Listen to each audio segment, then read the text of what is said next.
I was getting kind of bored with how my channel was doing, so I figured it was time to have some hot takes on racism. Racism is one of those things where not only are you not allowed to be for it, obviously, but you're also not allowed to be anything less than maximally against it. You legitimately have to think it's the worst thing there is on this earth, or people's immediate thought will be that you are 100% racist. When racism is involved, it elevates the severity of what it's attached to by 11,000 magnitudes and becomes such a focus that it's actually frowned upon to think around or behind it. Racism is a conversation ender, a case closer, and a thought destroyer. Whenever it shows up, the common attitude is to shut the book because you're done reading. Some old revered philosopher can have decades of knowledge and perspective to share that accurately reflects life and helps navigate certain obstacles, and people will be like, yeah, but he was racist 200 years ago, so fuck him. And that's it. Throw all this stuff out the window. If he was racist in a time where it was literally normal to be racist, he's tainted wisdom, as if all his teachings were about how to keep coloreds away from your drinking fountains. As a side note, people like to say racism was invented by white people to oppress everyone else, as if tribal discrimination wasn't not only commonplace among all tribes of people, but necessary for survival since the first tribes ever came to be.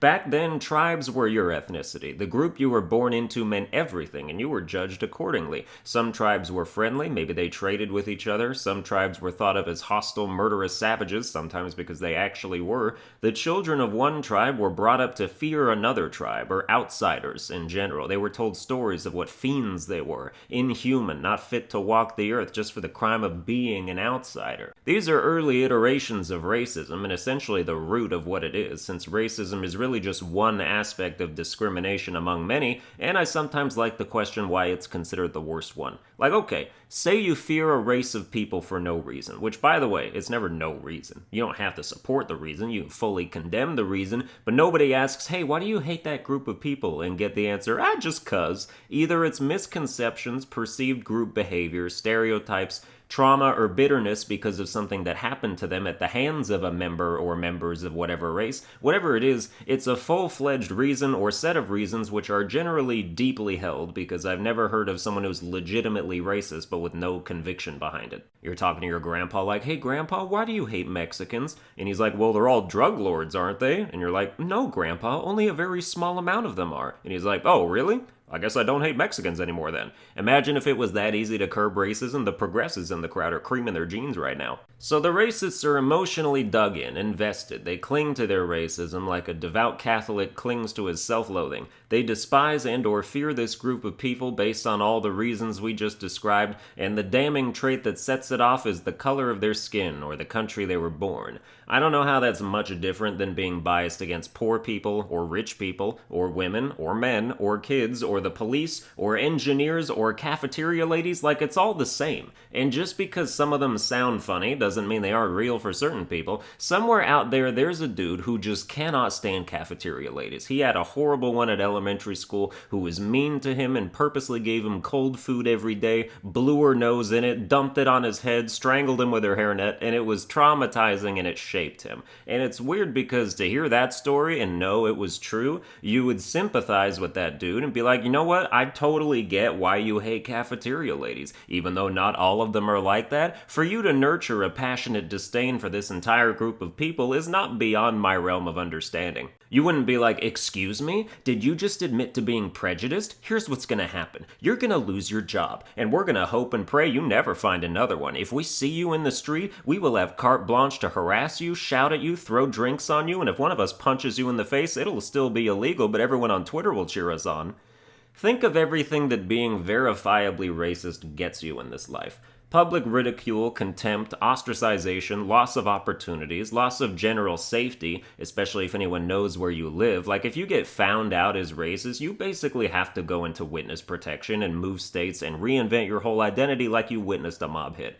The consequences are severe. A lot of that happens even if you're just suspected of being racist, so people get even a whiff of that shit, regardless if it's true or not. You're burned unless you're so otherwise beloved as a celebrity or politician that you're too big to fail. Them people will forgive anything. You could murder a black person, spit on his corpse, say that's for being black, and film it, but if you made a good jazz album 30 years ago, people are still going to have it in their playlists and start bopping when it comes on. It's the normal people who haven't proven their positive contributions to society that get turned out. And I get it, because it's a balance. You're a mixture of good and bad, all of you, and the key is to make the good as visible as possible while you obfuscate the bad as best you can. It ain't going away, so you gotta hide it. Be a saint in public so that behind closed doors you can be a sinner. Then if your sinning gets found out, people are like, well, you've been a saint for so long and we've only just been acquainted with your sins, maybe we should give you the benefit of the doubt. You've sinned as long as you've sainted, but it's new to them, so it's outweighed by what they're used to. Even bad things have layers of severity. People act like racism is racism, no levels to it. If you cross the street when a Chinese person approaches, you might as well have tortured him with chopsticks for 3 weeks. Either way, you're racist, and all consequences apply to all types of racism. Which is by no means an attitude exclusive to racism, it's just all or nothing. You're either with us or against us. You saw it with the Me Too movement back in the day. The people who slapped ass were treated like the people who raped. Even the people who were accused of slapping ass were treated like the people who definitely raped. But the ism became the all-encompassing blinder of the issue. In that case, it was sexism, and many people decided to stop the thought process at the mere existence of the ism and draw a big circle around it like it was all black and white. But we have layers of severity. Murder is bad. Except when it isn't, except when it is extra bad, or not that bad, or even good. You kill someone, it's bad. You kill someone who killed your wife or your kid on purpose, it's justified. Some people might still say bad, but justice is fickle. You kill a literal serial killer, that's pretty exclusively good. You kill someone who owed you money, that's still bad. You kill a kid, that's horrific. You kill a minority in a racially motivated way, it's the worst thing that ever happened.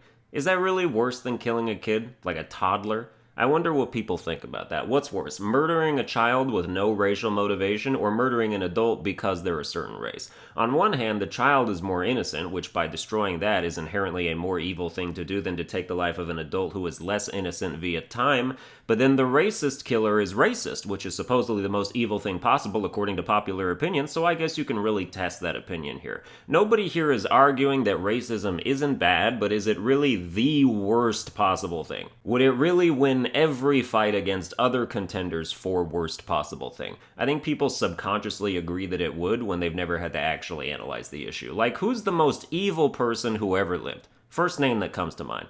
Hitler. For most of you, it's Hitler. Why Hitler? Because he killed 6 million Jews, of course. Keyword, Jews.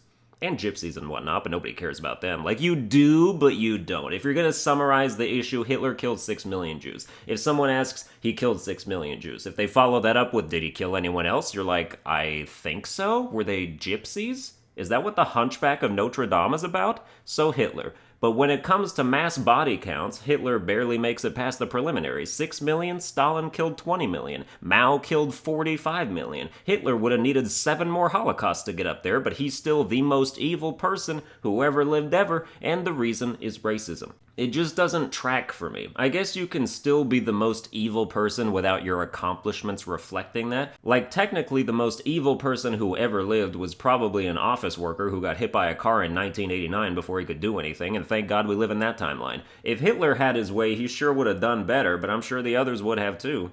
But it's just curious how racism can carry seemingly an infinite amount of weight pertaining to this situation. What's worse, 3 people killed in a hate crime, or 4 people killed for other reasons? 5? 6? When do the numbers shift back in the other direction? And at what point do you think you could confidently say that they've shifted in the other direction without worrying about getting flamed as a bigot? Racism is like a game of guess how many jelly beans are in the jar, but where if you guess too many, you're a hero, and if you guess not enough, you need to do better and educate yourself. And if you guess the exact right amount, you need to do better and educate yourself.